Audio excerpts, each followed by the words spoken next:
The Magellan spacecraft was a 1,035-kilogram robotic space probe launched by NASA of the United States on May 4, 1989, to map the surface of Venus by using synthetic aperture radar and to measure the planetary gravitational field. The Magellan probe was the first interplanetary mission to be launched from the Space Shuttle, the first one to use the inertial upper stage booster for launching, and the first spacecraft to test aerobraking as a method for circularizing its orbit. Magellan was the fifth successful NASA mission to Venus, and it ended an 11-year gap in U.S. interplanetary probe launches. Beginning in the late 1970s, scientists pushed for a radar mapping mission to Venus. They first sought to construct a spacecraft named the Venus Orbiting Imaging Radar. But it became clear that the mission would be beyond the budget constraints during the ensuing years.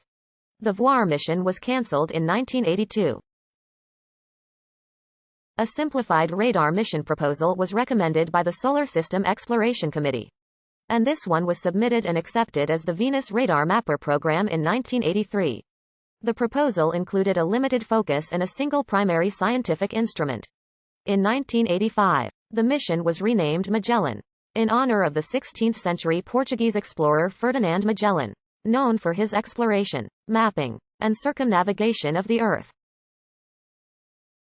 The objectives of the mission included: the spacecraft was designed and built by the Martin Marietta Company, and the Jet Propulsion Laboratory managed the mission for NASA.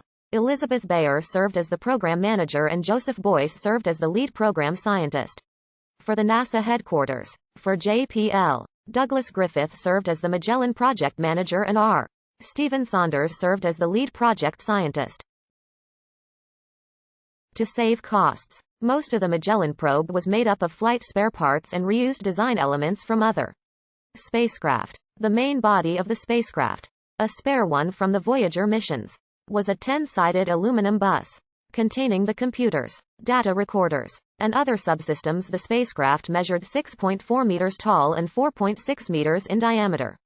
Overall, the spacecraft weighed 1,035 kilograms and carried 2,414 kilograms of propellant for a total mass of 3,449 kilograms. The spacecraft's attitude control shortly after firing.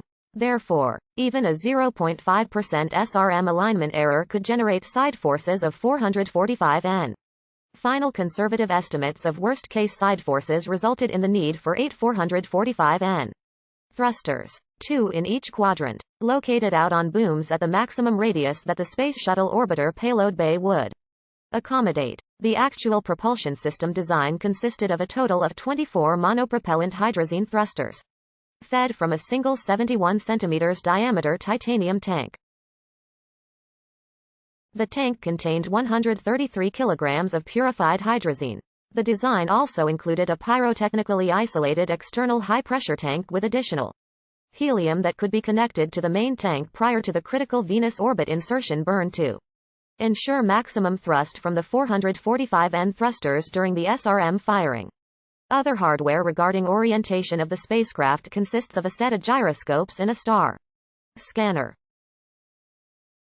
For communications, the spacecraft included a lightweight graphite, aluminum, 3.7-meter high-gain antenna left over from the Voyager program and a medium-gain antenna spare from the Mariner 9 mission. A low-gain antenna attached to the high-gain antenna was also included for contingencies. When communicating with the Deep Space Network, the spacecraft was able to simultaneously receive commands at 1.2 kilobits per second in the S-band and transmit data at 268.8 kilobits per second in the X-band. Magellan was powered by 2 square solar arrays, each measuring 2.5 meters across. Together, the arrays supplied 1,200 watts of power at the beginning of the mission.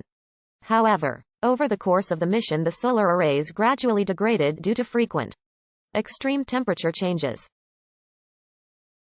To power the spacecraft while occulted from the Sun, twin 30 amp-hour, 26-cell, nickel-cadmium batteries were included. The batteries recharged as the spacecraft received direct sunlight. The computing system on the spacecraft was partially modified equipment from the Galileo. There were 2 ATAC-16 computers forming one redundant system, located in the attitude control subsystem.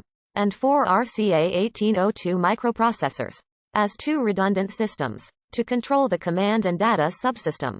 The CDs was able to store commands for up to 3 days, and also to autonomously control the spacecraft if problems were to arise while mission operators were not in contact with the spacecraft.